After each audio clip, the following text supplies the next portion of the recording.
vamos lá, irmãos. Eu convido você a abrir a palavra do Senhor. Nós estudamos a semana passada lá em Gênesis, né, capítulo 4. Vamos dar uma relembrada rapidamente do que nós vimos lá? Até para aqueles que não estavam, dar uma... Abra aí a sua Bíblia em Gênesis 4. Nós definimos o que é adoração, né? Nós pusemos que, de um modo geral, nós podemos dizer que a adoração é um ato de render tributo, honra e glória a um ser, seja esse ser divino ou não.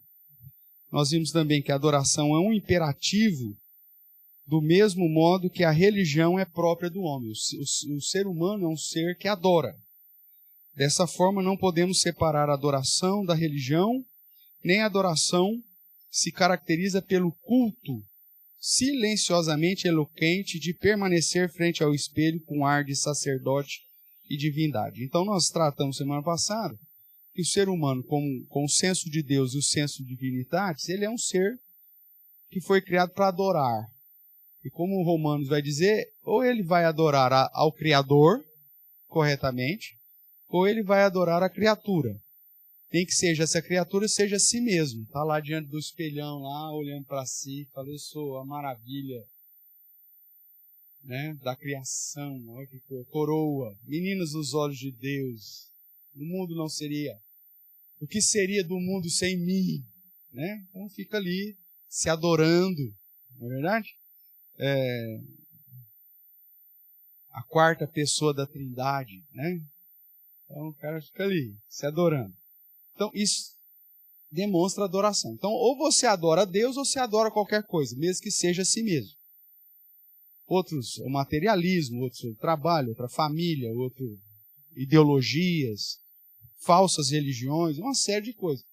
Mas o time de futebol, né? Uma prática de um hobby e tal. Mas nós sempre estamos adorando alguma coisa. Só que quando se trata da adoração a Deus, nós vemos então 3 elementos essenciais que nós estudamos semana passada, que está aqui em Gênesis 4. Observe mais uma vez comigo. Então coabitou o homem com Eva, sua mulher, esta concebeu e deu à luz a Caim, então disse, adquiri um varão com auxílio do Senhor. Depois deu à luz a Abel, seu irmão, Abel foi pastor de ovelhas, Caim lavrador. Agora a partir do verso 3, presta atenção. Aconteceu que no fim de uns tempos, ou seja, num momento determinado, num dia específico, muito provavelmente passado pela tradição oral, né? E que aqui já apontava para a lei cerimonial, onde Deus havia estabelecido as festas, os momentos que o povo tinha que se reunir para adorá-lo. Então, no fim de uns tempos, trouxe Caim do fruto da terra uma oferta a quem? Ao Senhor. Então, aqui só no verso 3, nós temos aí os três elementos aqui. O primeiro é o alvo da sua adoração. No caso aqui, eles trouxeram uma oferta ao Senhor. A verdadeira adoração tem que focar a Deus. Tem muita gente que vem à igreja, né, mas não vem adorar ao Senhor. Né? O fato de você vir à igreja não significa que você está vindo adorar a pessoa correta. Né? Tem jovem que vem para arranjar namorada, tem outro que... aqui, graças a Deus, nós não temos problema disso, porque não temos nenhum médico aqui. Por exemplo, quando eu pastoreei na igreja de Matão, nós tínhamos 3 médicos, membros da igreja, e um que constantemente visitava a igreja, estava ali e tal. Não era meu. Então, nós tínhamos lá um ginecologista, uma dermatologista, um endocrinologista, e de vez em quando ia lá o urologista. Aí o pessoal ficava assim, rapaz, pareceu uma manchinha aqui, eu vou na igreja hoje para eu aproveitar para perguntar para a irmã. Aí eu proibi esse negócio na igreja. Falei que se eu visse isso, eu ia puxar a orelha e ia falar na cara assim, só, né? Ô, sem vergonha. Paga a consulta lá, miserável. E aí domingo não é dia de ninguém prestar um serviço aqui. Mas sempre tinha lá o Zé Ruela que chegava e tal. Até o ponto de que os irmãos falaram, pastor, não vou. Aí o que eles faziam? Chegava com o culto começado e ia embora antes da bênção. Por causa da chatice dos crentes. Olha, tem povo mais chato desse mundo. O cara acha que ele tem todos os direitos do mundo porque ele é filho do rei. Entendeu? Então aí o cara fazia isso. Ia lá para fazer a consulta grátis na faixa, no domingo, de noite ou na escola dominical, porque o irmão é irmão em Cristo, então o cara, qual que é o problema do cara? Ver se é câncer, doutor. Como se o cara tivesse alguma coisa sobrenatural ali para ver se a manchinha da mão dele era câncer ou não. Então, as pessoas vêm na igreja por vários motivos. Às vezes até para fazer uma consulta de graça. O advogado, né? Às vezes advogado. Tem advogado. Então, a pessoa aproveita a situação e tal. Qual que é o objetivo? Ela veio para o Senhor? Não, não veio para o Senhor. E tem aquelas assim, aqueles, né? Que vêm por motivos que nem eles sabem direito por que vêm. Simplesmente vieram. Como aconteceu no período do ministério terreno de Jesus. A multidão que acompanhava o Senhor nem sabia direito do que estava acompanhando. Mas o primeiro elemento essencial da adoração é que você tem que saber a quem você está adorando. Eles vieram trazer oferta ao Senhor. O segundo elemento que nós vemos no verso 3, que depois vai repetir nos versos seguintes, quando trata de Abel, é a figura da oferta. Todos eles apresentaram uma oferta ao Senhor. Então Caim, diz que do fruto da terra trouxe uma oferta ao Senhor. Enquanto no verso 4 vai dizer que Abel trouxe das primícias do seu rebanho e da gordura deste. Então, o segundo elemento aqui, irmãos, que nós vemos na verdadeira adoração é a oferta que você vai apresentar ao Senhor. Nós estudamos semana passada e já outros momentos, e eu defendi aqui a ideia de que o problema não era a oferta, tanto que Deus aceita lá na frente com Moisés o fruto da terra como oferta, e toda vez que aceita o holocausto ou os animais, ele prescreve que tinha que ser das primícias e tinha que ser queimado. Então, quando se trata que Abel ofereceu da primícia do seu rebanho e da gordura desse, isso não desqualifica a oferta de Caim, mas qualifica a própria oferta de Abel. Apesar que você vai encontrar tantos outros colegas e tantos teólogos aí durante a vida, né, durante os séculos, dizendo que, na verdade, o problema com Caim foi a oferta. Eu discordo disso. Eu defendo, né, a exegese feita do texto aponta para o fato de que se Deus tivesse rejeitado o fruto da terra, Deus não teria colocado isso lá na lei cerimonial como algo aceitável. Mas o segundo elemento, então, é uma oferta de acordo com aquilo que agrada a quem? A Deus. E o terceiro elemento é o próprio adorador, o ofertante. Que aqui nós temos Caim e temos Abel. Ambos obedeceram o tempo que havia sido determinado no fim de uns tempos, e ambos apresentaram uma oferta ao Senhor e que estava de acordo com o padrão que Deus, inclusive, aceitaria lá na frente, colocando na lei cerimonial.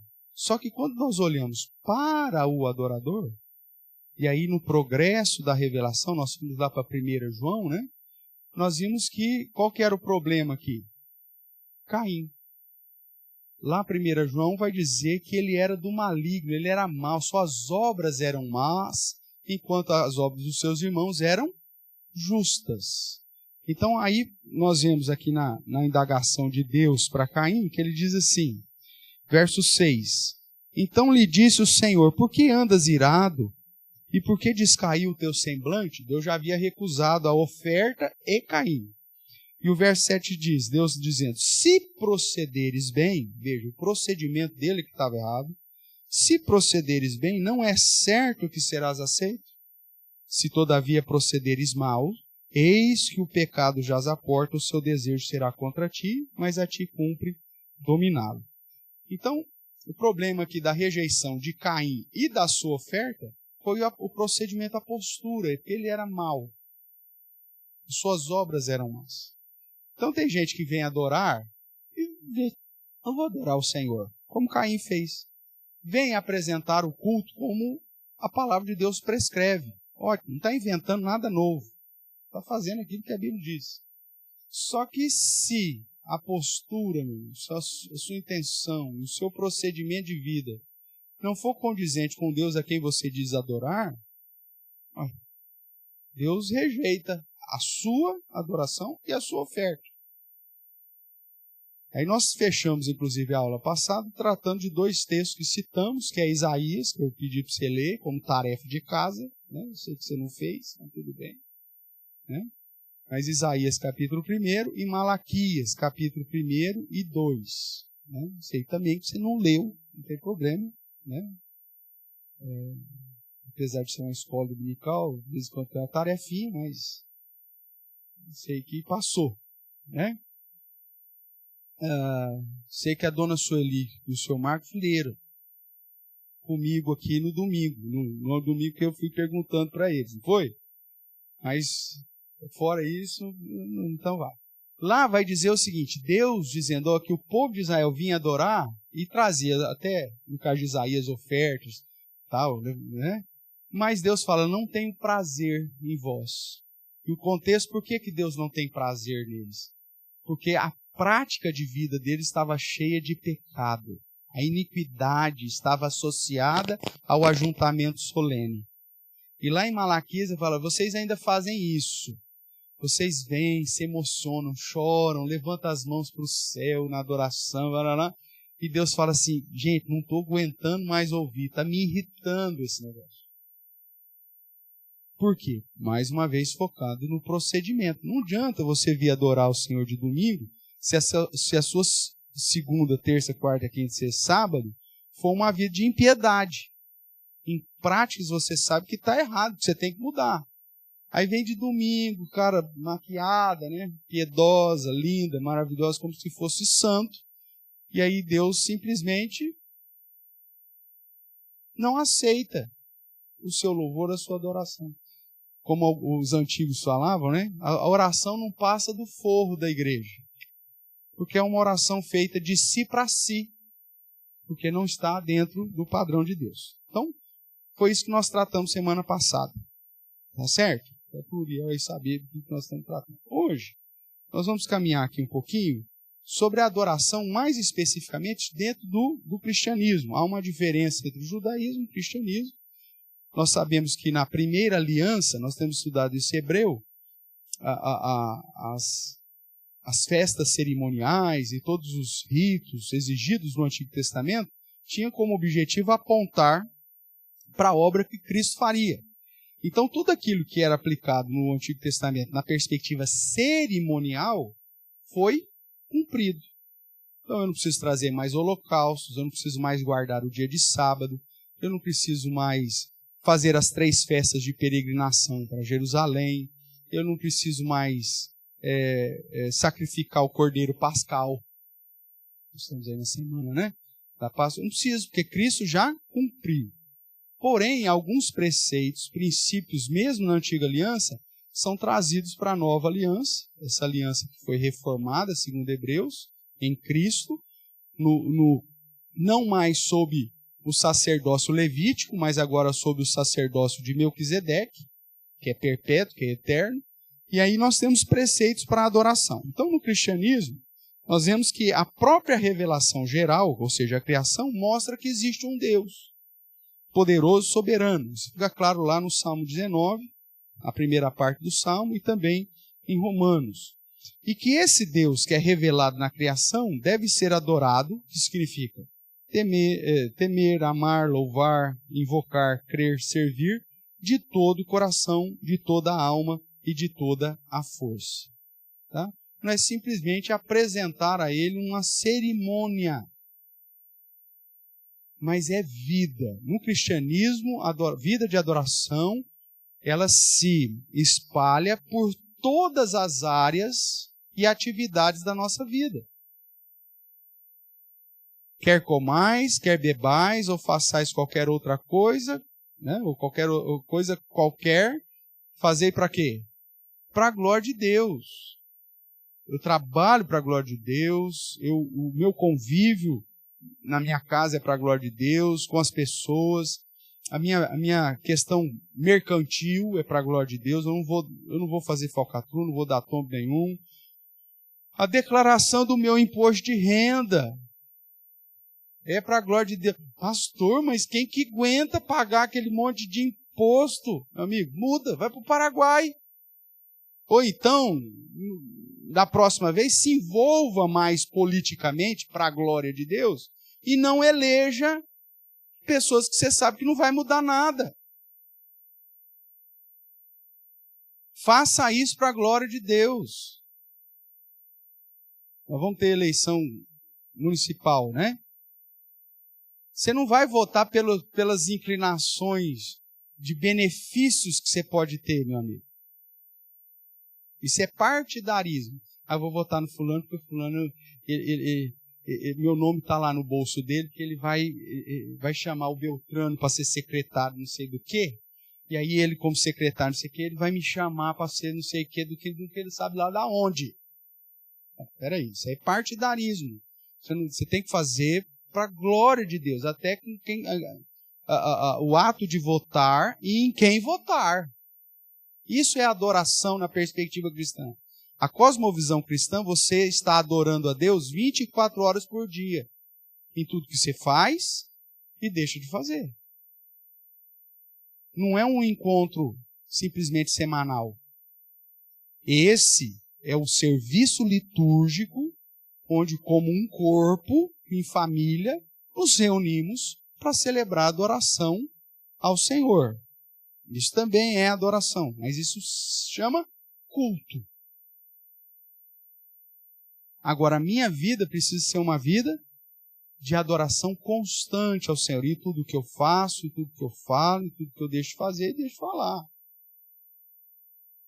E aí o cara acha que é um cristão autêntico, que ele vem somente aos domingos à igreja e adora com fervor, levanta as mãos, chora na presença do Senhor. Só que, como profissional, é um péssimo exemplo. Como marido ou como cônjuge, falha. Como pai, como mãe, não cumpre com a sua função. É um péssimo pagador. Vive de ostentação, compra o que não precisa. É acumulador. Não varre a calçada. É, pessoal, não varre a calçada? Claro! A manutenção, o zelo que você tem com as coisas, você não é servo daquilo, mas a manutenção, o zelo que você tem com as coisas, demonstra também o seu cuidado e a sua adoração. Está lá na sua rua, a casa, as pessoas nem adoram, mas porque eles adoram a própria casa. Eu não, eu entendo, mas não significa que você tem que viver relaxado. Um lambão da vida. Você fala, ai, um lambão, que porquice a casa desse cara. É crente. Então está explicado. Não é assim. Pastor, não, porque eu só estou preocupado com a casa celestial. É a sua principal preocupação. Mas você vai glorificar a Deus no seu modo de vida, em tudo. Isso é adoração na perspectiva da cosmovisão cristã. Tudo bem até aqui? Então vamos... Tem muita gente que confunde a vida de adoração achando que isso resume-se ao culto, que é o serviço litúrgico, mas não é. E aí, quando olha para o culto, para o serviço litúrgico, ainda faz de um modo errado. E às vezes usando textos fora de contexto. Abra sua Bíblia lá no Salmo 150, por exemplo. O livro dos Salmos, ele é composto de...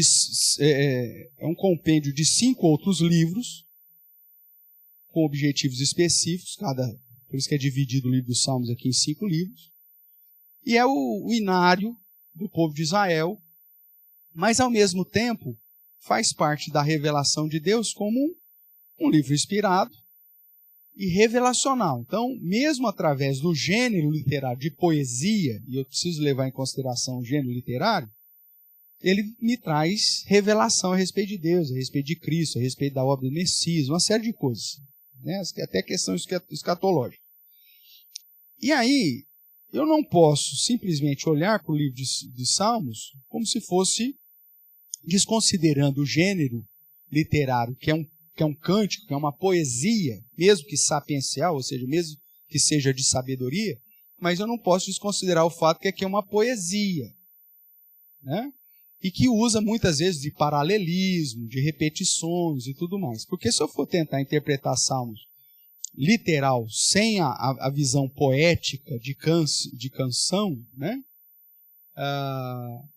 Eu acabo errando na interpretação. É o que acontece, por exemplo, quando nós, dentro da nossa cultura, né, nós olhamos para a questão de cânticos ou de músicas, nossos poetas aí, tem muita música inteligente, né? E que usa, às vezes, uma expressão poética que, para um contexto cultural, faz um sentido maravilhoso. Agora, se a gente pega essa música, né?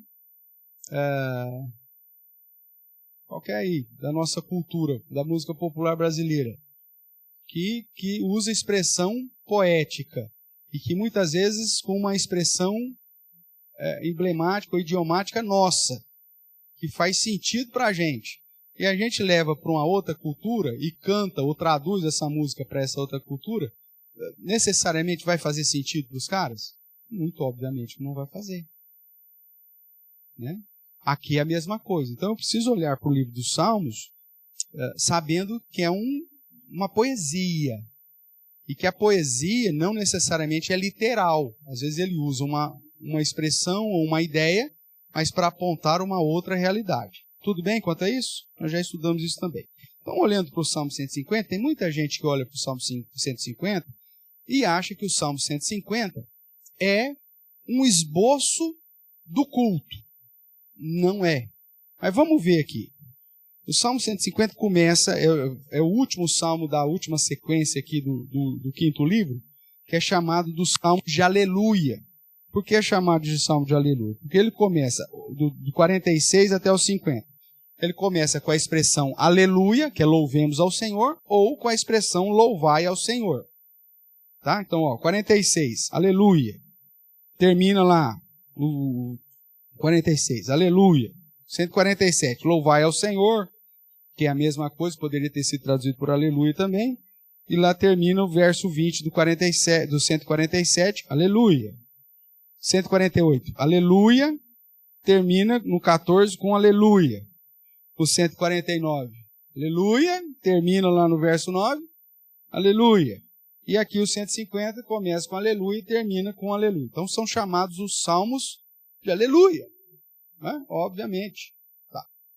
E aí no Salmo 150, ele diz assim, Aleluia, louvai a Deus no seu santuário, louvai no firmamento, obra do seu poder.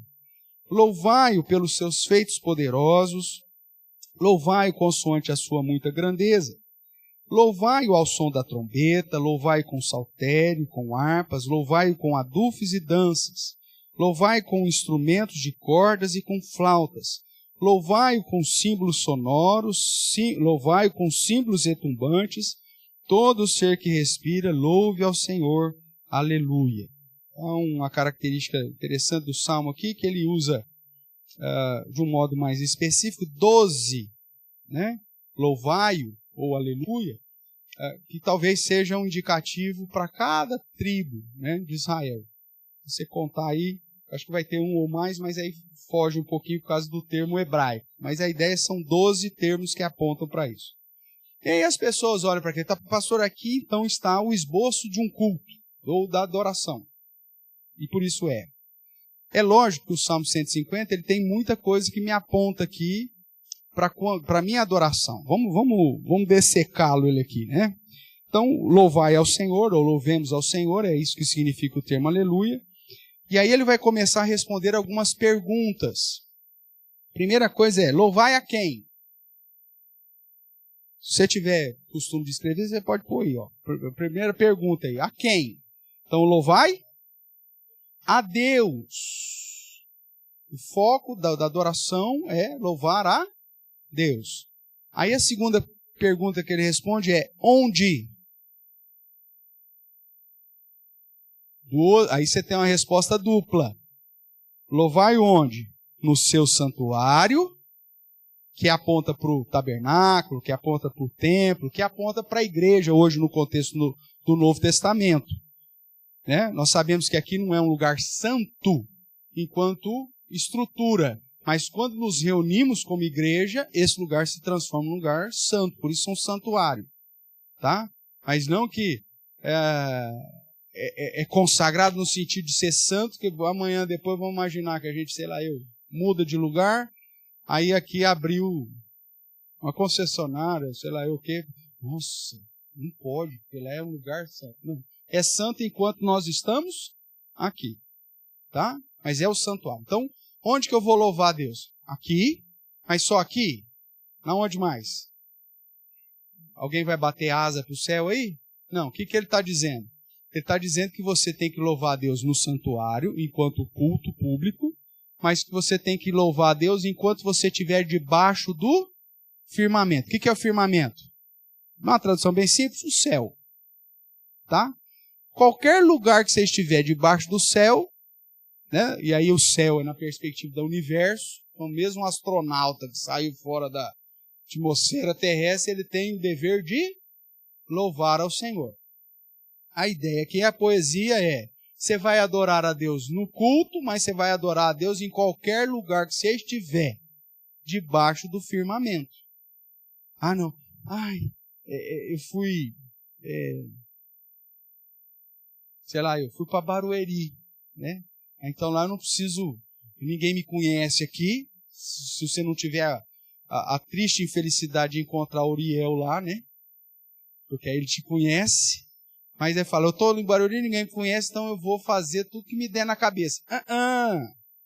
Porque você está debaixo do firmamento. Então você tem que louvar o Senhor. Tem crente que faz isso, né? Tira férias, aí sai de férias, e pronto, estou de férias. Fui, para Manaus, de férias. Pronto, então agora eu não preciso me preocupar de ter uma vida cristã aqui, ter um testemunho de vida cristã. Posso fazer tudo que, né, é permitido, porque eu estou de férias. Não, meu amigo, o padrão é você vai louvar a Deus, e vai louvar a Deus quando você está reunido na igreja, no santuário, mas em qualquer lugar que você estiver nesse mundão de Deus aí. Louvai a Deus no firmamento, que é a obra do seu poder. Agora, pelo que eu vou adorar ao Senhor? Pelo que eu vou louvá-lo? Aí o verso 2 responde: pelos seus poderosos feitos, por aquilo que ele fez, né? E consoante a sua muita grandeza, ou seja, por aquilo que ele fez, faz e fará, e por aquilo que ele é, pela sua grandeza. Então o Salmo está te dizendo que você tem que adorar por tudo que Deus fez, faz ou fará, pelos seus poderosos feitos, mas também por sua essência, por aquilo que ele é, por sua, consoante a sua muita grandeza. Então você adora o Senhor, e essa é a diferença, né, básica entre adoração e louvor, que geralmente a gente adora a Deus por aquilo que ele é, e a gente louva por aquilo que ele fez, faz ou fará, tá? Então basicamente é essa, quando fala vamos louvar ao Senhor, geralmente então você está focando os feitos do Senhor. Vamos adorar ao Senhor. Geralmente você está focando a essência, aquilo que ele é. Tá? Então quando alguém pedir para você, faça uma oração de adoração. Então a sua oração, nós vamos ver isso mais para frente, mas você vai falar assim, então Senhor, nós te adoramos por tua grandeza, por tua soberania, pela tua imutabilidade, porque o Senhor é o Deus Todo-Poderoso. Você vai adorar por aquilo que ele é. Aí quando, não, agora nós vamos ter uma oração, então, uma oração de adoração e uma oração de louvor. Tem diferença, pastor? Lógico que tem. Como eu disse, a oração de adoração foca aquilo que Deus é. De louvor, por aquilo que Deus fez, faz ou fará. Então, Senhor, nós te louvamos, porque o Senhor derramou a chuva, que é fruto do teu cuidado, né? Demonstra o teu poder para conosco. Nós te louvamos porque o Senhor nos deu esse dia. Nós te louvamos porque o Senhor curou o fulano, o Senhor fez isso ou fez aquilo. Então o louvor foca aquilo que Deus faz. Adoração, aquilo que Deus é. Tudo bem? Então vamos lá. Então nós já vimos a quem louvar, onde louvar, né? E pelo que louvar, ou seja, pelo que Deus fez e por aquilo que Ele é. Aí entra o problema do Salmo. Que resposta nós temos respondido aí no verso 3? Muitas pessoas vão dizer assim, como louvar? E se a resposta fosse como louvar, nós teríamos um problema litúrgico. Vamos responder aqui como se fosse então a pergunta como. Então como que eu vou louvar? Aí ele vai dizer o verso 3. Louvar com som de trombeta. Louvai com saltérios e com harpas. Louvai com adufes e danças. Louvai com instrumento de cordas e com flautas. Louvai com símbolos sonoros. Louvai com símbolos retumbantes. Se o Salmo tivesse respondendo a pergunta como louvar, tudo isso que eu citei aqui tinha que estar presente onde? No culto. Cadê o homem da trombeta aí? Nós temos alguém da trombeta aí? Não, não tem. Cadê a turma do saltério da harpa? Cadê a turma da harpa? Tá aí? Não, não tem também. Cadê os adufes e danças? Cadê o pessoal aí do tamborzinho aí, do rebolado? Algumas tem, né? Baseado aqui. Porque eles estão achando que está respondendo a pergunta? Como? Pegaram uma poesia que não está respondendo a pergunta como e coloca como se fosse. E aí erram na prática litúrgica. Só que eles não põem trombeta, eles não põem harpa, só que põem a dança. Os véus esforçam, parece uma libélula, né? Com aqueles colãs, pega aqueles colãs, aquelas moças e tal. Só que só pega a moça mais ou menos, aquela assim, do que é para menos já não pega, né? É do meio para cima. Você nunca vai ver ministério de dança na igreja das idosas. Hã? Mas assim, as pelanqueiras assim e tal. Não tem isso. Já viu?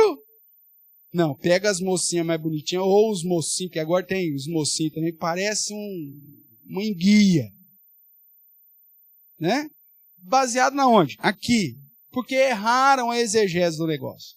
Se fosse como, então aí, o pastor, está aqui, ó. Está respondendo a pergunta como. Então nós vamos ter que pôr não só trombeta, não só harpa, mas também as danças com tamborins, instrumento de corda, tudo que tiver corda nós vamos ter que colocar, as flautas, né? Só a Ângela não funciona, eu vou ter que arranjar mais uns flautistas aí. Símbolos sonoros, símbolo retumbante. Eu fico imaginando isso aqui, eu dou risada. O que é símbolo sonoro, símbolo retumbante? O sino. Você já viu aquelas apresentações que os caras fazem música com vários tipos de sino? Aí fica... Aí muda o cara... Com os sininhos. Sininho pequenininho, sininho grandão, sininho de latão, sininho de, sei lá, do quê, de cobre. Já viram aquelas apresentações? Geralmente os caras tocam música de Natal com aquilo lá, né? Aqueles são símbolos. Imagine aqui um momento do culto, meu amigo. Você tem um punhado de sino na mesa, e aí vem toca um, outro toca outro. Se a pergunta fosse como, isso teria que estar no culto. Você já foi a algum culto que tenha trombeta, harpa, dança, instrumento de corda, flauta e sino tocando para tudo quanto é jeito? Você já foi? Se você nunca foi, então significa que você nunca adorou a Deus como deveria, segundo essa interpretação. Mas será que é isso que o Salmo 150 está ensinando? Não. A pergunta do verso 3 até o verso 5 não é como adorar, mas é quando adorar. Só que a gente só sabe que é quando adorar por conta da cultura judaica e por conta do gênero literário que ele está usando aqui, uma poesia. Então nós sabemos a quem adorar, onde adorar, pelo que adorar E aí, quando adorar? E aí eu vou responder para você agora, nós vamos fazer esse exercício juntos. Quando ele usa trombeta, vou fazer uma pergunta simples aqui para você entender. Jefferson, quando a Tati vai fazer a Betina dormir, você toca trombeta ou você troca a harpa? A harpa. Alguém já fez alguém dormir tocando trombeta? Não. A trombeta na Bíblia é sinal do quê? É um instrumento para quê? Para trazer paz. Não. Para avisar. Está vindo, o exército inimigo está vindo. Aí pega o cara da harpa. Não, é assim? Não. Pega aqui, cara. Da trombeta. O cara, todo mundo sai correndo, prepara, lá. Então, trombeta é uma situação de emergência. Por isso, quando você vai pôr o seu alarme para vir na escola dominical, não adianta você pôr aquele alarme das musiquinhas de embalar bebê. Você tem que pôr uma sirene de bombeiro lá no seu celular, de alarme. Porque é para você ficar atento. Ou pôr um toque de trombeta lá. Então, o que o salmista está dizendo é o seguinte: quando que eu vou adorar o Senhor? Nos momentos que eu preciso estar atento, nos momentos que eu preciso estar ligado, ou nos momentos de guerra. Mas só nos momentos de guerra? E aqui é o paralelismo que ele faz. Não, mas com saltério e com harpa. Quando que eu uso o saltério, ou os hinos e a harpa? Um momento de paz, de tranquilidade. Não é assim? Põe lá a musiquinha no fundo, lá com a harpinha lá, você dorme até não querer mais. Por quê? Momento de tranquilidade. Ele está usando aqui uma expressão poética para apontar situações da vida, que responde quando que você vai adorar a Deus. Então eu vou adorar numa situação de guerra, de trombeta, que eu preciso estar atento, de ameaça, mas também vou adorar a Deus no momento que estou tranquilo, que a harpa está sendo suavizada para trazer tranquilidade para mim. Em que mais situações? Quando mais? Vamos lá. Louvai com adufes e danças, e com instrumentos de cordas e flautas. Mais um paralelo. Adufes e danças eram geralmente utilizadas no momento de festas, casamentos. O casamento judaico ele é recheado de dança. Ok? Então, momentos festivos. Quando você vai para instrumentos de cordas e flautas, dentro da cultura judaica, isso apontava para momentos de luto, para momentos de contrição, momentos de reflexão. Então, simplesmente ele está usando uma expressão poética para dizer, você vai louvar a Deus quando? Trombetas, situação de perigo. Harpa, situação quando está tudo bem na sua vida, está tudo tranquilo. Situação de festa, adufes e danças. Situação de perda, de luto, de reflexão. Instrumentos de cordas e flautas. Tudo bem? Então está respondendo não como, mas quando. A ideia é que você tem que louvar a Deus em todos os lugares, seja na igreja ou debaixo do firmamento, por tudo que ele faz e tudo que ele é, e em todos os momentos. É simples assim. Seja no momento de guerra, no momento de paz, no momento de alegria, no momento de tristeza. E aí ele vai ampliar mais um pouquinho nesse paralelismo, quando ele diz no verso 5, louvar com símbolos sonoros e louvai com símbolos retumbantes. A ideia do sonoro e retumbante, os dois são sinos, faz barulho. Mas existem diferença no toque que aponta para a ideia de avisos específicos e de causas ou situações específicas. Quando eu trato disso, para a nossa cultura aqui, talvez os mais... quem tem um pouquinho mais de idade vai se lembrar disso. Até pelo contexto católico, romano que a gente vive. Bom, as cidades do interior do estado de São Paulo, todas elas são recheadas de paróquias do catolicismo. Geralmente eles vão pondo uma em cada ponto da cidade. Por exemplo, Jabuticabal, onde eu pastorei 7 anos, a cidade, ela começa com uma igreja, termina com uma igreja, começa com uma igreja em forma de cruz. E no meio lá tem um punhado a mais. Tá. Todas elas usavam o quê? Alguns anos atrás, os sinos. Né? Aqui nós temos, aqui no nosso bairro aqui, você sabe que o padre nos avisa sempre com antecedência de 2 minutos para a gente começar o culto aqui, porque é adiantado, dá 2 minutinhos lá o toque dele lá. Então, tocou, opa, pode olhar que falta 2 minutos para começar. Então, nós temos aqui no bairro São Geraldo ainda essa prática. De hora em hora, o que acontece? Toca os sinos, que agora não é sino mais, agora é um computador, né? Mas dá lá o som do sino, de hora em hora. São esses símbolos da ideia de sonoros. Eles vão marcar o tempo, ele vai te dar informações. No caso, quando eu morei no Senegal, você tinha lá um contexto islâmico, então mesquita espalhada para todo lado. Então, como a exigência deles orarem 5 vezes ao dia, então o que acontecia? A mesquita, ela emitia um sinal sonoro, né, para avisar que estava na hora da oração 1, 2, 3, 4 ou 5. Então, sempre nas culturas foram usados assim, na cultura judaica também. Então, o que ele está querendo dizer? Ele está querendo dizer, olha, que você vai louvar a Deus quando? Em momentos que tiverem já pré-estabelecidos, e isso acontece aqui, né? Ou em momentos retumbantes, um momento que fugiu da curva é uma situação diferente. Vamos pegar o exemplo nosso aqui de uns 50 anos atrás.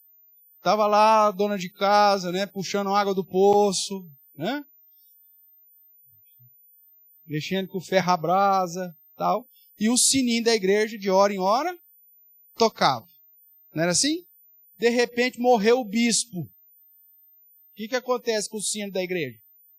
Fica doido mesmo, fica retumbante o negócio. Aí todo mundo já sabe que aconteceu alguma coisa que não é do marcado normal. É um símbolo que vai mostrar uma situação excepcional, uma situação extraordinária. E aí, no caso da cidade pequena, tinha lá 2, 3 igrejinhas lá, tocava o sino das 3, do mesmo jeito, e com badalada totalmente coordenadinha. Não. Cada sacristão puxando um tempo. Vai, puxa o sino daí. Uma barulheira. Símbolo retumbante. Tudo bem? O que o nosso poeta aqui está querendo dizer? Você vai adorar a Deus nos momentos pré-determinados, que lá que você tem a marcação do símbolo sonoro, e em situações que porventura acontecer. Aconteceu uma tragédia lá na cidade, pegou fogo na estação ferroviária. Quem que avisava? Além da fumaça, obviamente, mas o sinaiada tocava. Todo mundo que estava dentro de casa, o cara que estava lá no campo, o cara que estava puxando a água, o outro que estava cuidando do porco, ouvia aquele negócio, sabia, aconteceu alguma coisa diferente. Então, o que o Salmo 150 faz? Ele pega situações da cultura judaica e de instrumentos ou práticas específicas para cada situação e coloca no Salmo uma poesia. Trombetas, harpa, dança, flauta, símbolo sonoro, símbolo retumbante. Para dizer o quê? Como eu tenho que adorar? Não. Porque se fosse como, a gente teria que colocar todos. Se faltasse um desses elementos no culto, estaria errado.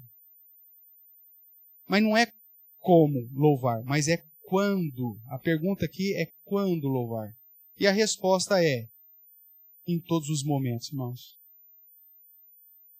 Está passando por tribulação, conflito, guerra, é o momento que a trombeta está tocando na sua vida, louve a Deus. Está em paz, está tudo tranquilo, está tudo funcionando, tá, saúde perfeita, né? Conta bancária está bufando, está tudo tranquilo. Louve ao Senhor.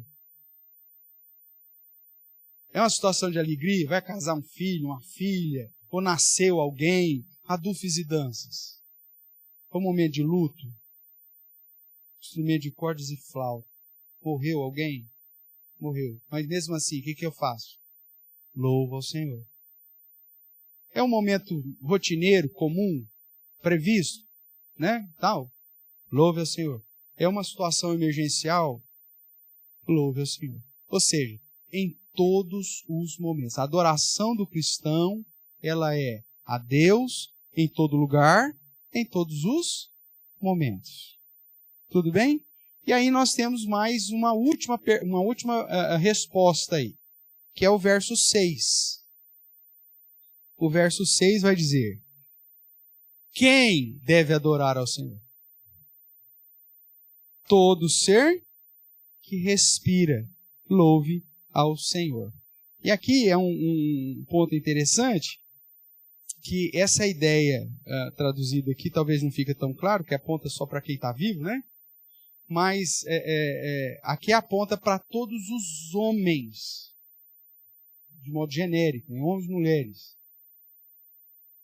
Porque quem deu o fôlego de vida ao homem foi Deus. Lembra que lá quando ele nos criou do pó da terra e soprou fôlego de vida. A ideia é que enquanto nós estamos respirando, nós devemos estar louvando a Deus. A cada respirada, se você nem presta atenção quantas vezes você está respirando, isso já deveria ser uma expressão de louvor a Deus. Mas a ideia, então, é que a responder o seguinte: quem que deve adorar ao Senhor? Todos. Todos os homens.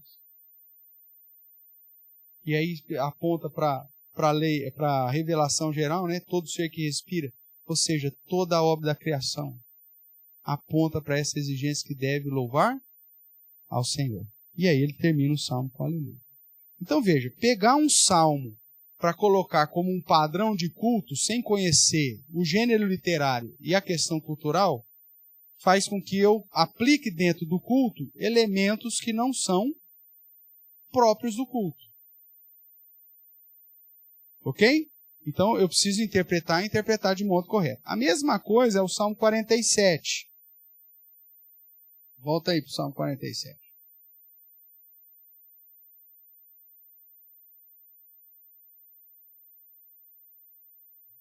O título que a comissão deu aí é Deus, o Rei da Terra.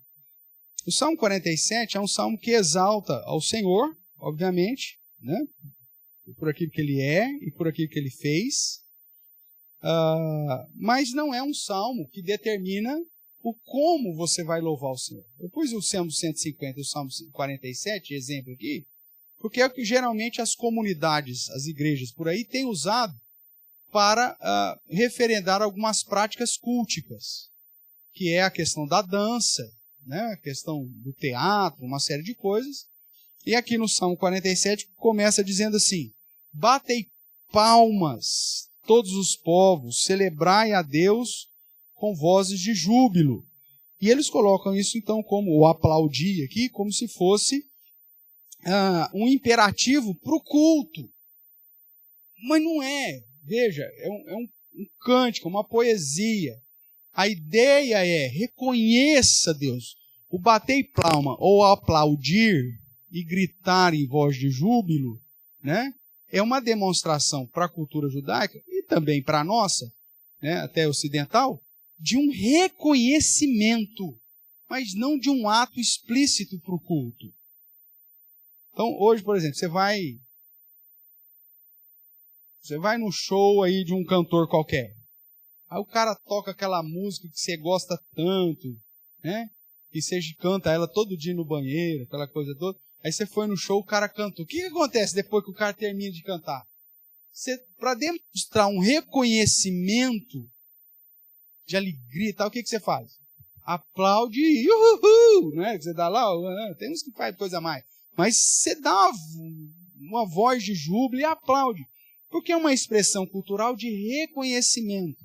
Quando se traz para o contexto dos salmos, que é cânticos, que é uma poesia, a ideia não está colocando aqui, da mesma forma que não exige que tenha que ter trombeta, que tenha que ter sino no culto, não significa que aqui também é uma expressão literal para se colocar no culto.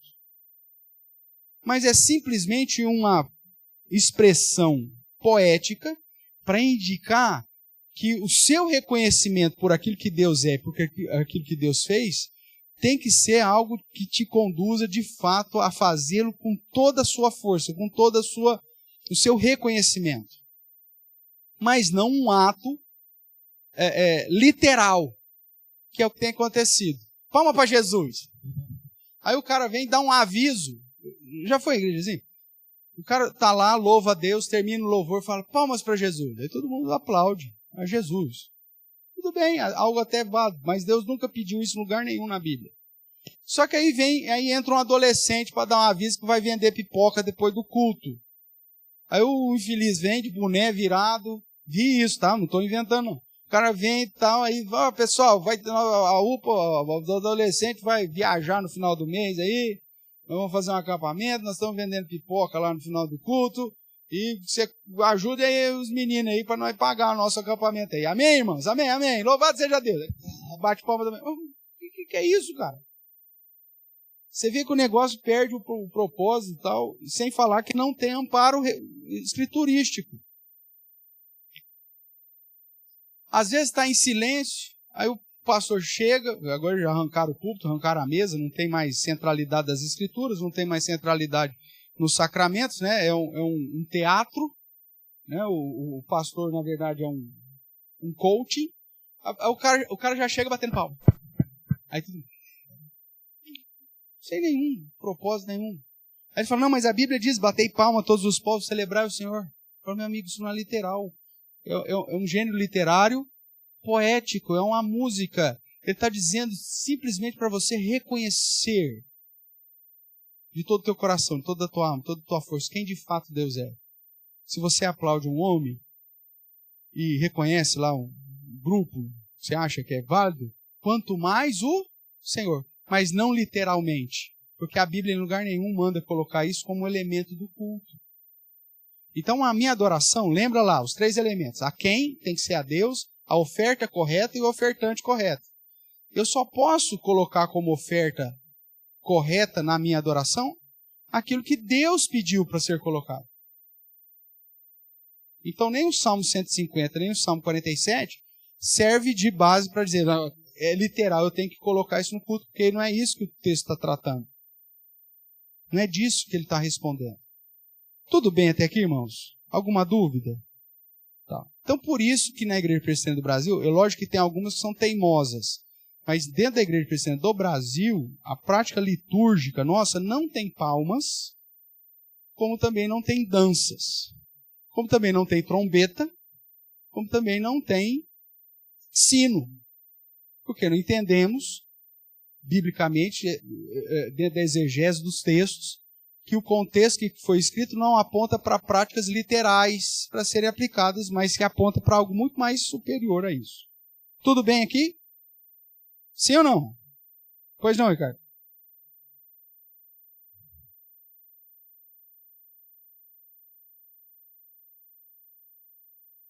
Como?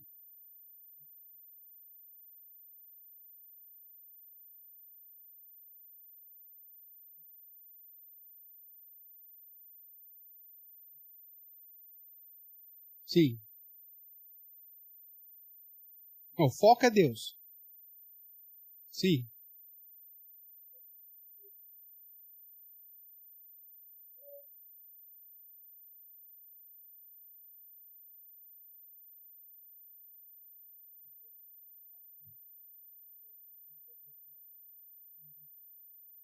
Tá. Estou imaginando você dançando, Ricardo, mas eu imagino.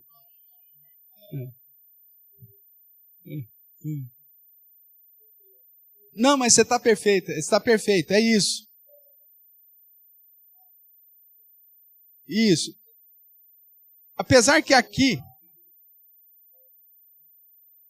sim, mas veja só, não, mas o louvar também tá. Mas a questão é o seguinte, como ele responde a questão não como, mas quando, são situações de alegrias, e que, obviamente, pastor, historicamente, vamos lá, sua filha vai casar.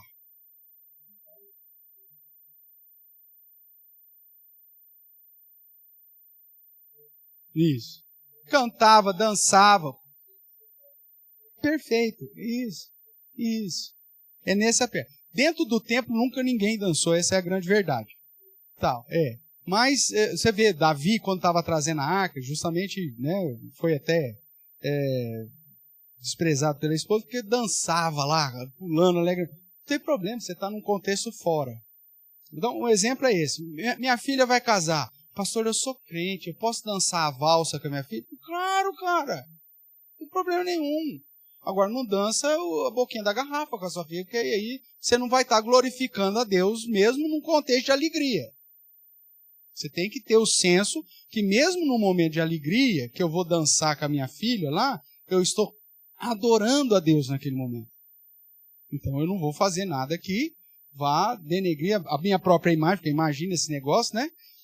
E nem a sensualidade, alguma coisa, isso aí é condenado. Mas é justamente isso, a minha vida vai ser de adoração ao Senhor. Mesmo que eu dance ou não dance. Agora, não é um elemento do culto, tá? Porque no culto você vai ter os dois, tanto a adoração quanto o louvor, também. Tá? Então não dá para fazer essa distinção de que a adoração é culto e louvor é lá fora. Não, porque aqui dentro você vai ter as duas situações. O contexto, é que nós vamos entrar aqui para fechar a aula de hoje, é que nós temos na adoração, ela deve ser então realizada segundo aquilo que Deus, que é o alvo da minha adoração, revelou na sua palavra e instituiu. Isso quer dizer que ele não pode ser adorado segundo as imaginações e invenções dos homens. Isso é o que a nossa confissão de fé nos diz. Ou sugestão de Satanás, ou de qualquer outro modo não prescrito nas Escrituras. Então, pastor, eu estou tão feliz com Deus. Deus é maravilhoso, né, pastor? É maravilhoso. Nossa, eu estou tão feliz. Olha, Deus colocou no meu coração que eu estou tão feliz que o senhor vai começar o culto, o senhor vai fazer uma oração e eu vou entrar dando estrela. E no final aqui eu vou ainda plantar bananeira por 30 segundos, de tão alegria que eu estou. Eu falei, não, meu Deus não pediu isso você não. Você está alegre, então você vem adorar ao Senhor, reconhecer o Senhor, mas sem plantar bananeira, sem fazer entrada triunfal aí com Daiane dos Santos. Não. Adoração Daiane dos Santos. Né? Não tem isso. Então você não vai adorar a Deus segundo aquilo que você quer. Ai, pastor, eu estou tão feliz, me dá vontade de gritar. Espera aí, meu. O culto é segundo o que Deus determinou. Ele mandou gritar para a batalha lá para as muralhas de Jericó. Lá você tinha que gritar. Agora no culto, em lugar nenhum, ele mandou você gritar. Imagine se a moda pega. No momento do culto, todo mundo grita. Não para com isso. Então nós temos que adequar a nossa adoração, não aquilo que a minha imaginação ou invenções ou desejos apontam, mas aquilo que Deus determinou. Essa é a grande diferença quando refere-se ao culto público. Tá? Quando eu estou reunido para celebrar o serviço litúrgico ou cultico. Então eu não posso fazer como eu quero. Né? O pastor vai pôr uma tirolesa aqui e vai vir entrada de tirolesa. Não, meu amigo, não cabe isso. Deus pediu para você pôr tirolesa na hora do culto? Não pediu. Então você não vai pôr. E aqui que nós temos, esses textos os que estão lá na confissão de fé, mas é o que nós temos um padrão, que é aquilo que nós chamamos no estudo da adoração como princípio regulador do culto. O que é princípio regulador do culto? São os princípios que regulam o que pode e o que não pode ter no culto. Algum problema, Anjo? Vou falar, cara. Então tá bom. Então, vamos lá. Qual que é a diferença da Igreja Presbiteriana Real Aliança, ou deveria ser da Igreja Presbiteriana do Brasil, mas infelizmente não é. Cada Igreja Presbiteriana você vai de um jeito. Mas qual deveria ser o princípio regulador do culto da igreja? Dentro da Igreja Presbiteriana Real Aliança, e eu falo também em nome de várias outras igrejas presbiterianas do Brasil, que seguem fielmente a nossa confissão, o princípio regulador do culto só coloco no culto o que Deus mandou. Deus mandou a gente ter oração? Ah, então mandou ter oração. Então isso é um elemento essencial do culto. Tem que ter oração no culto. Imagine você vem aqui para adorar, a gente vai fazer um culto, nós não oramos. Nem no começo, nem no meio, nem no fim. Opa, não tem como se prestar um culto a Deus sem oração. Outra coisa que nós vemos a Bíblia mandando: entoar cânticos espirituais e hinos ao Senhor, ou seja, ter momento de louvor. Isso é elemento essencial. Pastor, não tem ninguém para tocar. Então nós não vamos ter louvor hoje? Não, claro que não. Pastor, caiu a energia, não dá para tocar nada. O que nós vamos fazer? O que nós fizemos domingo passado, quando caiu a energia? Cantamos no gogó, velho. Isso é louvor? É. Então isso é elemento essencial do culto. Agora, circunstância de culto, que eu pus aqui embaixo lá, ó. Elemento essencial versus circunstância. Pastor, está com a energia restabelecida, tem a moça que toca o teclado, tem a moça que toca bateria, violão e tal. Então vamos usar. Isso é uma circunstância. Agora, o que eu falo com a equipe de louvor? Eu falei, meu irmão, você não é essencial no culto. Não é essencial no culto. O que é essencial no culto é o louvor. Agora, seu instrumento não é. Não, aumenta aí meu instrumento, porque o meu... Não, meu amigo, se o seu instrumento não estiver aqui, não faz diferença nenhuma. Deus, em lugar nenhum, pediu para ter o seu instrumento aqui. Ele pediu para ter o louvor. E, inclusive, ele diz que da criança de peito é que sai o verdadeiro louvor. Então, não é do seu instrumento. Então, é circunstância. Ah, vai ter teclado hoje? Vai. Vai ter bateria hoje? Vai. Vai ter contrabaixo? Vai. Vai ter violão? Vai. Vai ter vozes, divisão de voz? Vai. Mas isso é essencial? Não, isso é circunstância. Vai ter microfone ou sem microfone? Isso é circunstância. O essencial é que tenha o louvor. Pregação da palavra, fiel à palavra. Elemento essencial. Né? Leitura da palavra. Sacramentos quando são aplicados. Isso é uma das questões que muita gente nos questiona, é por que não faz a celebração da ceia todo domingo? Porque foi uma questão de convenção. Se a partir de amanhã depois o conselho da igreja resolver que a gente vai ter celebração de Santa Ceia todas as vezes que nos reunirmos, que a Bíblia diz, toda vez que se reunirdes, fazer isso em memória de mim, aplicar isso de uma maneira literal, então, para mim não tem problema. Agora, quando vai ter o sacramento, então faz parte do elemento essencial. Tudo bem? Agora, a circunstância, né? Que é uma questão cultural, pastor, vai ser um pãozão de asmo, que aí vamos seguir o padrão bíblico, então um pãozão de asmo, cada um vem e arranca um pedaço, e cada um dá uma golada. Ou a gente pode dividir isso em cálice, para ficar mais fácil de distribuir e mais igualitário. Tudo bem, é convenção. Isso são circunstâncias. Mas imaginemos que o Mercado Livre não trouxe a encomenda lá dos cálicezinhos nossos agora. Tá? Não é o caso que tem, mas tá. Ou que o conselho entende, olha, nós vamos fazer o pão asmo, nós vamos fazer a divisão aqui. Isso é circunstância. Você não tem nenhum lugar na Bíblia dizendo assim, a receita do pão asmo. Pastor, nós vamos pôr um pouquinho mais de sal ou menos de sal nesse negócio? Ou mesmo a questão do vinho ou do suco da videira, também entra como circunstância, porque é uma questão de conveniência e de convenção.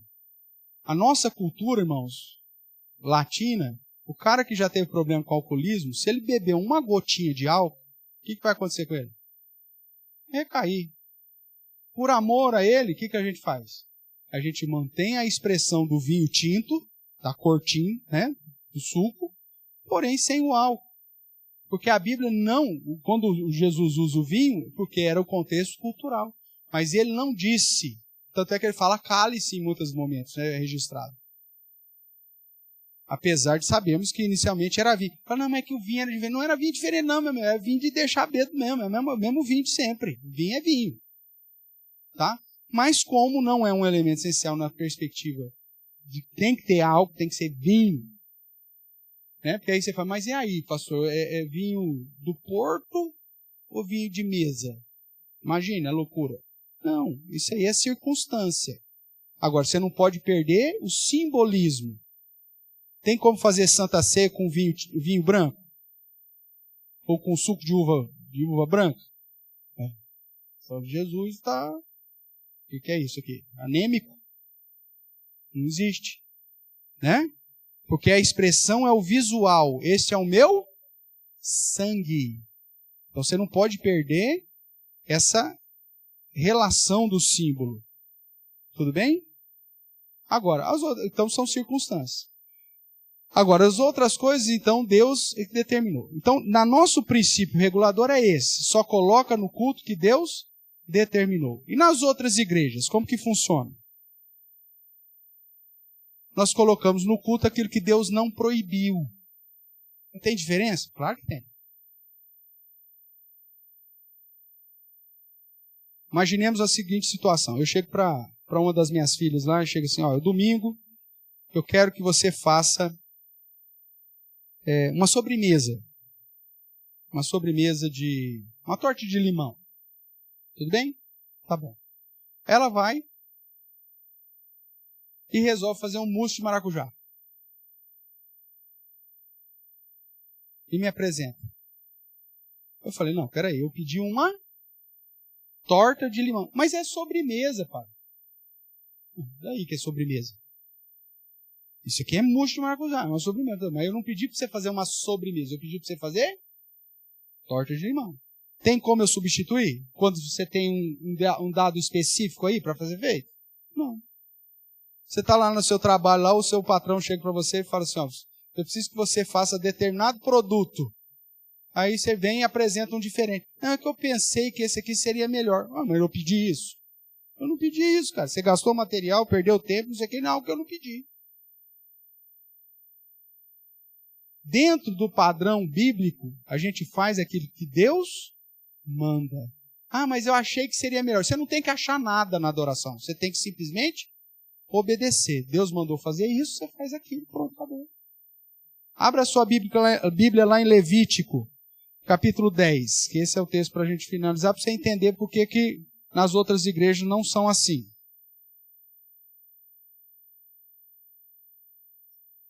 Levítico, capítulo 10, você tem o caso de Nadab e Abiú, que eram sacerdotes, filhos de Arão, já tinha sido consagrado, né? Tá tudo bonitinho. Só que tem uma expressão aí que faz uma diferença gritante. Nadab e Abiú, filhos de Arão, tomaram cada um o seu incensário e puseram neles o quê? Fogo. Está todo mundo aqui comigo? Sim? Levítico 10. E sobre este incenso, e trouxeram o quê? Fogo estranho perante a face do Senhor. Presta atenção agora. Agora, isso aqui você tem que até marcar. O que lhes não ordenara. Porque qual foi o grande problema aqui? Eles eram sacerdotes? Eram. Eles tinham incensário? Tinham. Apresentaram fogo lá, com incenso, que em outros momentos é o que ia acontecer? Sim. Só que o problema é que quando eles fizeram isso, Deus não havia ordenado. O problema aqui não é, mas se eles... No caso, você vai ver o contexto que eles fizeram isso, provavelmente, inclusive, fizeram isso bêbados. Estava cheio da cana. Por isso que Deus, inclusive, manda um incêndio lá e mata os meninos. Mas, independente, não vai ter tempo da gente tratar do contexto aqui, mas a ideia, o foco é, por que Deus rejeitou Nadab e Abiú? Porque eles apresentaram algo que Deus não havia ordenado. Esse é o princípio regulador do culto, para nós. Nós só vamos colocar no culto aquilo que Deus ordenou. E as outras igrejas, principalmente as novas, as comunidades, qual que é o princípio regulador do culto deles? O que Deus não proibiu, pode. Foco completamente diferente. Então vamos lá. Existe algum lugar na Bíblia que está proibido o uso de velas? Você está lá, abre lá, o capítulo não sei o que, tá lá. Não useis velas. Tem algum negócio desse aí? Não, não tem. Então, se Deus não proibiu, a gente pode usar. Aí você enche o de vela. Deus, em algum lugar que diz, é proibido dançar. Não. Então, se Deus não proibiu, a gente coloca a dança. Existe algum lugar dizendo, é proibido plantar bananeira? Tem? Não. Se não tem nada proibido, a gente pode colocar. Porque Deus nos deu um espírito de liberdade, eles vão falar. Só que se for seguir um trem desse, só se for o espírito de porco, né? Porque o Espírito Santo já deu o que ordenou, o que não ordenou. Então, tudo que não é proibido pode ser agregado. E aí é por isso que você vê os cultos da maneira mais inusitada possível. Agora, o padrão bíblico. Apresentar a Deus o culto que Ele ordenou. Qual que é a pergunta para nós? Em algum lugar na Bíblia, Deus mandou usar vela para o culto? Todas as vezes que comparecerdes perante mim, cada um traga uma vela. Tem algum lugar, coisa assim? Não foi ordenado, então não faz. Ai, pastor, é tão bonito. Mas não foi pedido. Não pediu, não fez. Ah, mas eu acho tão maravilhoso. O culto é segundo o que Deus determina, não o que você acha maravilhoso. Ai, pastor, é tão bonita aquelas moças dançando com os véus esvoaçantes. Põe no culto, é tão lindo, tão maravilhoso. E outra, tem uma adolescente lá que ela não quer saber da igreja, mas ela ama dançar. É um jeito de trazer ela para a igreja, para o ministério de dança. A pergunta é, Deus ordenou isso em algum lugar? Não. Se Deus não ordenou, não tem. Agora, as outras igrejas, ela tem esse princípio regulador? Não. E é por isso que você vai ver, então, um monte de coisa, um monte de elementos lá que Deus não ordenou. Agora, pastor, isso tem problema? Claro que tem. Porque Deus rejeitou Caim e a sua oferta. Se o ofertante está errado, a oferta está correta, Deus rejeita. E se a oferta o ofertante está correto, mas a oferta está errada, o que Deus vai fazer? A mesma coisa. A boa intenção não conta. Lembra que Uzá não era um momento de culto, mas eles estavam levando a Arca da Aliança. Num boi, um carro de boi. Os bois tropeçam, a Arca da Aliança ia cair. O que Uzá faz? Segura. Fez o que tinha que ter feito? Fez, aí. A arca ia cair, fez o que tinha que ter feito. Mas fez o que Deus mandou? Não. O que aconteceu com Uzá? Morreu. Aí depois, por que morreu? É só lá ler na lei. A lei dizia que a arca deveria ser transportada pelos varais, com uma família específica, e que ninguém podia pôr a mão, ninguém podia tocar na harpa. Os caras fizeram tudo errado, puseram no carro de boi, tá levando, a arca ia cair, o cara pôs a mão. Deus simplesmente fez o que já estava escrito. Por que Deus matou Uzá, coitado? Ele segurou a arca, teve uma boa intenção, tadinho.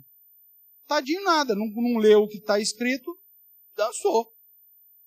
Quando refere-se às coisas de Deus, irmãos, você não tem o que achar, isso me deixa tão feliz. Não é isso.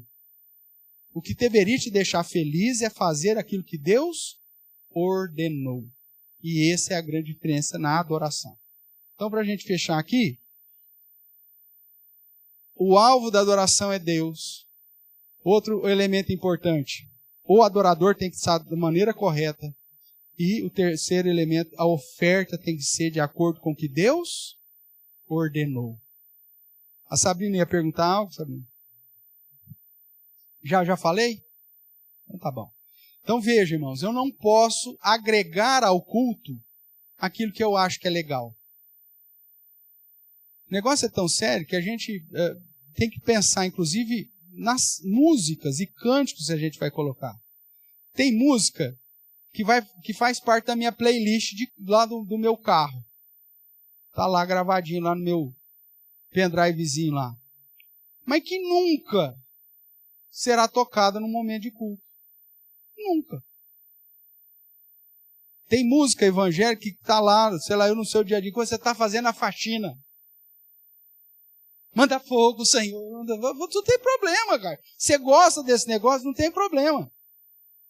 Mas que você nunca, nunca você vai usar no momento de culto. Porque é pro seu dia a dia. Lá o Ricardo lá dançando, lá como ele falou, no seu dia a dia. Tá, vale, tá lá. Deve, é melhor do que você pôr, sei lá, qualquer uma música secular. Perfeito. Então, porque aqui demonstra a obediência. Né? Então, por exemplo, culto, você está no meio do culto, o pastor... Vamos agora conhecer os nossos visitantes. É como se você chegasse para Deus e falasse assim, propaganda, intervalo comercial, desliga aí. Não, o culto é para ele, irmãos. Não são para as pessoas. Ou você cumprimenta o visitante antes, ou depois. No momento do culto, o foco tem que ser sempre Deus. E a palavra dele, a centralidade da palavra dele. Isso é adoração na perspectiva bíblica. Infelizmente, eu não posso dizer mais do cristianismo, porque infelizmente está uma bagunça aí terrível. Cada igreja que você faz, o cara inventa uma maneira de apresentar um culto que agrade as pessoas. É o culto antropocêntrico, que a gente chama. Ao invés de ser um culto cristocêntrico ou teocêntrico, que é tendo Deus no centro, ou Cristo no centro. Então as nossas músicas, as nossas orações, ou seja, toda a liturgia precisa conduzir as pessoas para a palavra de Deus, consequentemente para o próprio Deus. Por isso que é diferente. Nossa, o culto na igreja presbiteriana parece ser tão sim, né? Tão formalzão, né? Não fui eu que defini esse negócio, não, meu irmão. Eu simplesmente estou obedecendo um princípio regulador do culto. Eu não posso inventar moda aqui. Eu tenho que ser fiel. Então, cuidado. Você vai em alguma igreja aí que está apresentando. Nossa, que culto gostoso. A gente sai tão feliz, né? Cuidado. Talvez esse culto aí não passou do forro. Só foi barulho. Foi alegre. Todo mundo saiu feliz. Que bom que saiu feliz. No mínimo isso. Mas como Jesus diz a respeito dos fariseus hipócritas. Oram de si para si. Oram nas praças para se aparecer. Receberam a recompensa. Quiseram se aparecer, mereceram. Essa é a recompensa deles. Agora, Deus os ouviu? Não, Deus não os ouviu. Então, para o seu culto ser aceito, você tem que saber qual que é o alvo da sua adoração, você tem que olhar para dentro do seu coração e você tem que olhar para a oferta. Fazer aquilo que Deus ordenou e não aquilo que você acha que deve ser feito. Tudo bem?